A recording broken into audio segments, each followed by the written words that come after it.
Welcome back to Direct Response Playbook. I'm your host, Travis Ketchum, joined today by David Cartolano. Thanks, David, for being here. Hey, more than happy to be here. So we got a kind of a meaty one today, but we're going to do our best to keep it on point and actionable because that's what we like to do here on Direct Response Playbook. We're talking about AI in email marketing, which can be a big, hairy topic. I'm sure we could run a multi-hour webinar about this. But fear not, dear listener, we are going to very much value your time and ours, and we're going to keep it to the actionable things that why you should care, how to use it, and some context switching that you should think about when it comes to AI. So if it's cool with you, David, I'm just going to run into it. I mean, AI has kind of taken the world by storm the last few years, especially, really came on the scene when OpenAI went bananas with ChatGPT, one of the quickest, 0 to 100 million users of all time, I think before Threads came out, right? But it's very popular, very active. And now you look at stock market, AI stocks are going bananas. NVIDIA is way up, right? Like the world is eating up AI. AI is eating the world. It's all crazy. Teslas are driving on AI. Your emails are written by AI. Everything's just going to be replaced by AI, right? Everything's AI?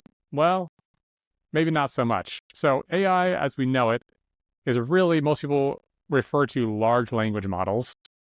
And I don't want to get super technical, but that's what most people think of when they think of AI. And so you're basically asking a large language model to produce content for you based on a query you give it. So there are many applications that you could use this. You could use it for writing, you could use it for ideation, you could use it for critiquing, for proofreading. There's lots of different ways that it could be used. But let's talk about why you should care, and then we'll break down each one of those buckets about how it's actually useful. So why should you care about AI in email, David? It makes processes much faster, and it can create things without, and we're all biased, but it can create things without bias, right? One of the things, like a direct application, and this ties into why you should care, that I use for AI. One of my newsletters, I don't write it. I have a VA writing it, right? He doesn't know anything about email. I took the best subject lines and put them into ChatGPT with the prompt that says, like, hey, here are the best subject lines, create ideations of subject lines based off of the top performers. And then what I would do is say, hey, take the newsletter article that was written and create a subject line for it, given these criteria. And my VA is writing subject lines that outperformed my old ones, which I have like half a decade of experience writing subject lines. He doesn't, and his are winning. Why? Because AI has better data. It just is smarter, right? So using that to create content or even simplifying reading levels of emails, you can do that in a snap, translating an email to another language to appeal to another market. Again, this stuff is just so fast and so intuitive. So the reason why it's important, I mean, man, it just makes things faster and uses more data than our human brains can even imagine. I want to give you a slight piece of pushback. You said it has no bias. It has bias towards its inputs, and its inputs, Right. if you give it high performance inputs, it's actually biased to be amazing. That's a good way of putting it. Yeah. Yeah. And I know like big tech does have its political leanings and stuff. So there is bias, right? But I think you hit the nail on the head there. Yeah. There can also be unintentional bias, right? I don't think most developers wake up and say, I'm going to impart bias on this on purpose. What happens is, depending on the data set you choose to train it on, that will of course influence its output, but that may not always be on purpose. Like a 30-second aside of how these things can be unintentionally biased. For example, they were using AI to identify skin cancer, and all of the samples they gave it that had skin cancer also had a ruler in the photo for the size of the skin cancer. And so what that meant was, anytime there was a photo that had a ruler, it was identifying the ruler as meaning that there's cancer, not the cancerous spot that there was cancer, right? So that's an example of like unintentional bias. So you can get goofy, unexpected outcomes, but it is almost always a result of unclean, unsanitized, unstructured inputs, right, that actually impacted your output in a negative way.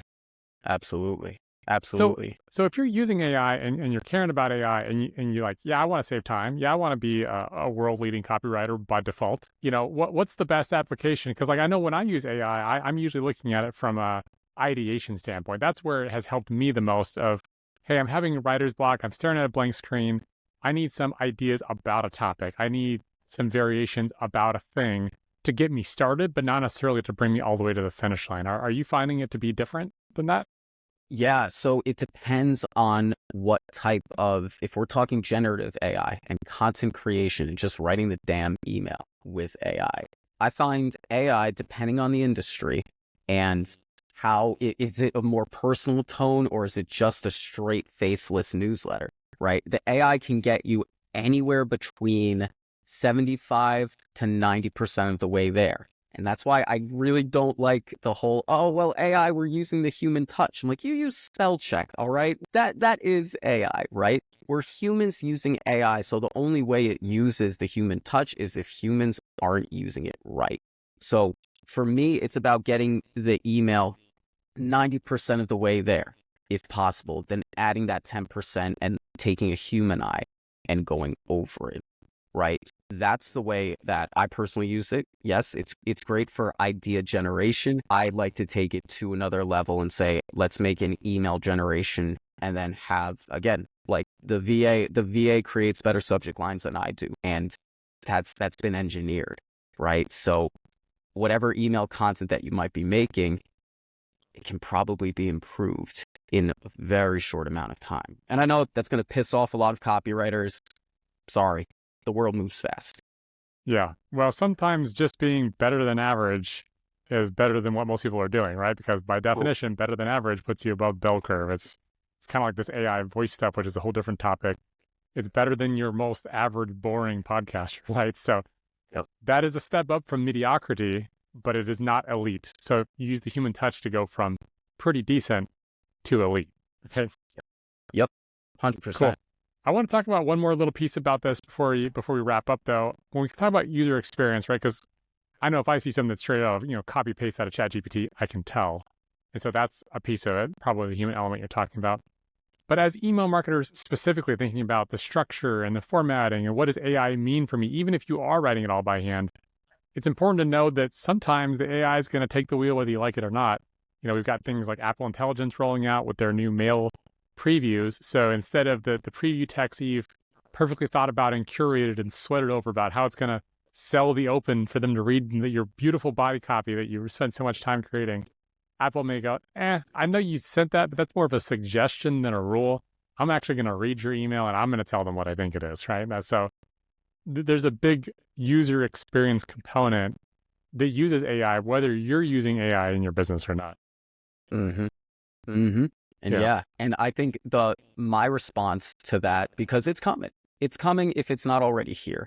My response to that is, and you should be, listen to our other content around this stuff and read Campaign Refinery's blogs around this, but getting the deliverability up, really important, making sure people are opening and clicking, because that means your emails and your brand, and this is my conjecture, will be prioritized because you're paying more attention to them. So they're more likely to prioritize you in the inbox, just like they did before, right? It's just going to be different. And I do think, and again, this is another gut feeling hypothesis, that they will have AI detectors and that will, the word isn't deprioritize, but that might not, help me, Travis. There's credibility. We're talking about credibility.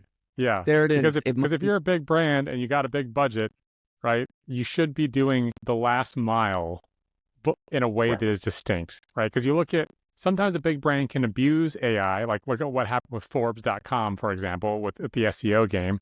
They had a big established brand, and then they get sweet talked by a third party who also does it for CNN, a bunch of other big sites, who just pump out mass loads of garbage AI content so they can get links back to affiliate products and just snipe affiliate commissions and destroy the little guys that are doing a bunch by humans. And what ends up happening is they win for the short term, and then the gatekeepers, which is almost always Google, no matter what format you're talking about, whether it's blog content, email content, video content, it's always Google, right, being the gatekeeper. What ends up happening is they identify these big abusers, and then they update their algorithm to say, hey, the human stuff, the stuff that looks like you actually put effort into it, you spent time into it, and our engagement metrics from our users show that they care about this content more, we're going to deprioritize all the garbage content. So just using AI as a way to ramp up a volume and call it a day is a recipe for failure, whereas using AI to augment your human team to more rapidly execute is a recipe for success. Personal opinion. Exactly. Yep. Quality, quantity. End of the day. It's not an or statement anymore. Yeah, definitely. Inboxing, reputation, taking the last mile. If you want to learn more about these things, this is what we talk about at Campaign Refinery here at Direct Response Playbook, and we work with some of the best publishers in the world for getting elite email performance. If you want to see some of these AI-written headlines that a VA is doing that's beating David's copy, you can go sign up for one of his newsletters over at wealthyinbox.news, I believe. That's it. That's it right there. That's the one. Cool. And if you want to talk to us about email and you want to nerd out about how to take your email from good to great, head up campaignrefinery.com. We'll also include a link to a really well-written document or blog post rather about AI and email. If you want to learn more about the tools you can use and different techniques and strategies you can use, we've got that for you too. But until next time, like, subscribe, and we will talk to you soon.